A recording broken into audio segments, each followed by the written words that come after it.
Hello, I'm Tech Sergeant Robert Miller from the 420th Air Base Squadron at RAF Fairford out of the United Kingdom. With few exceptions, our non-combat arms airmen have not been required to defend their installation from a ground attack since the Vietnam War. But that could be about to change.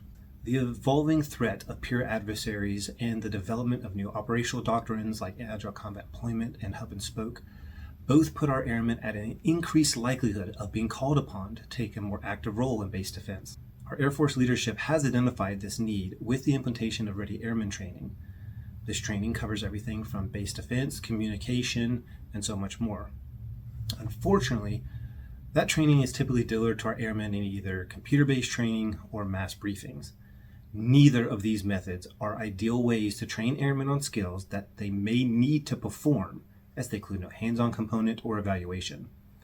The ideal method for this type of training would be full-scale field exercises, but this isn't practical for all airmen due to the high cost in money, time, and the disruption that comes to the mission. My solution is Air Force Ready Every Airman Combat Training, or Air Force REACT.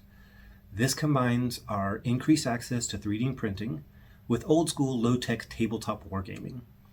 By using a set of rules I've developed and a large range of miniature units and terrain, we can replicate any type of location our airmen may find themselves, whether at a home station or a deployed or contingency location.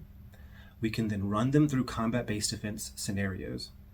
This offers a tactile learning environment where airmen can see the tactical implications of important concepts like cover, concealment, setting up areas of fire, responding to drone observations or attack, or even executing 9-line and salute reports. On average, with this training tool, you can run 10 airmen through this in under 2 hours. Our goal is to make this available to every unit, down to the flight level. That way, this training can be conducted regularly, leading to a more rapidly deployable, ready, and lethal force. In order to make that possible, we have 2 asks.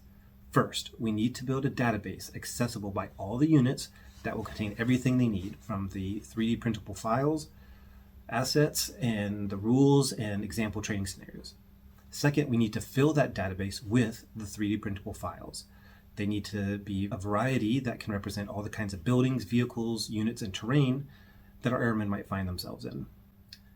In order to build that database, we can leverage the skill of airmen and have them developed in-house, or they can be acquired commercially for between $3,000 to $4,000.